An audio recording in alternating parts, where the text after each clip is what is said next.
What happens after death? Could we ever come back? I think there is some likelihood of life after death.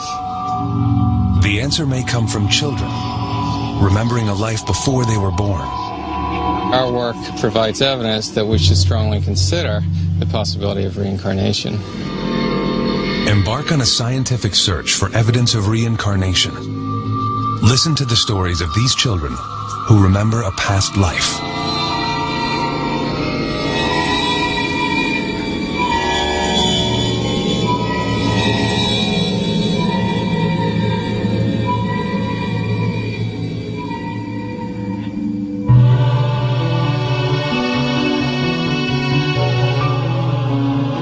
Everybody was asleep when the fire came.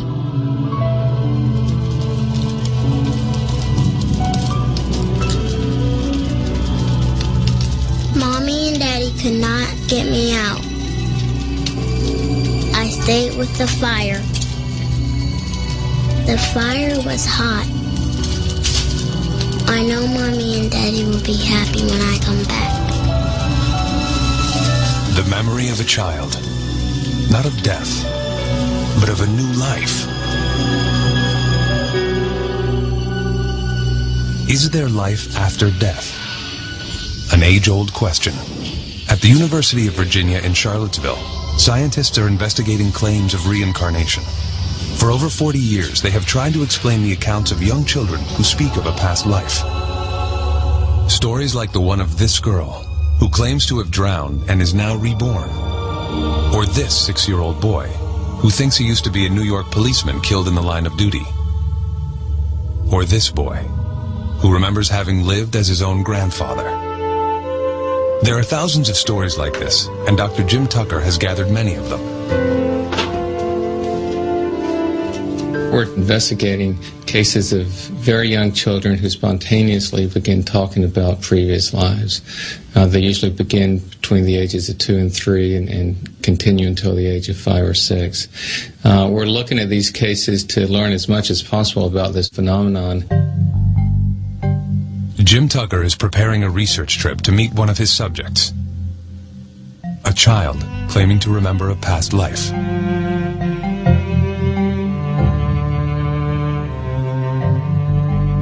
Gus Ortega is a little boy in Colorado who has talked about being his grandfather. This began when he was 18 months old, and he's made a number of statements that seem quite specific. This one is a stronger case because the child has made some very specific statements that it seems very unlikely he could have heard through normal means. Gus Ortega's case is only one of many. We've been studying these cases for the last 40 years. We've now collected over 2,700 cases like this. These cases have been found all over in Asia, in West Africa, they've been found in South America, in Europe, and the United States, pretty much wherever they've been looked for. The most convincing cases, however, are found on an island south of the Indian subcontinent, in Sri Lanka.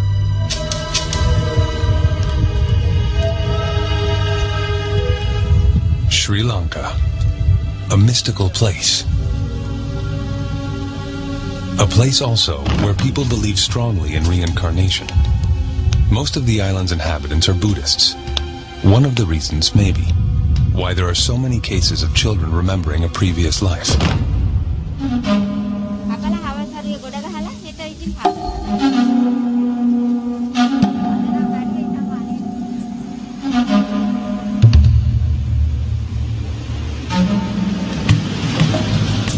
Professor Erlendur Haraldsson of the University of Iceland, on his way to visit his best case. He has spent over a decade studying the possibility of reincarnation on this island. Sri Lanka is a good place to study cases of children who speak about a past life, because here you find a few cases every year. And Haraldsson's cases are more convincing than any American case. The cases in Sri Lanka and in the United States differ in several respects. First of all, in the States, these are mostly in-family cases. Here in Sri Lanka, in family cases are rare. I've only had a few. And secondly, the details seem to be greater here in this country. What makes Haraldson's cases so intriguing is that the children remember not the life of another family member, but that of a complete stranger. Haraldson crosses half the island to meet with his most fascinating research subject, a girl by the name of Diluxi. This is a very interesting case because Diluxi was talking about memories of a previous life for almost 3 years and doing so persistently and repeating the same story over and over again. The little girl Haraldson is about to meet shocked her parents when she said that she was not really their child. She claimed she had another mother and father elsewhere. She was saying that she had lived in a place near Tambula, and there was a stream there. She had fallen into a stream and drowned. Haraldson hopes the trip to meet Diluxi may yield some answers. I was always interested in these images or thoughts or behavioral characteristics that are sort of out of tune with their present life. How do they arise? How do they come into these children?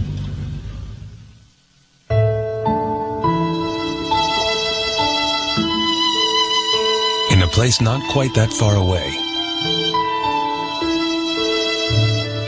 a hospital in America. An old man is dying.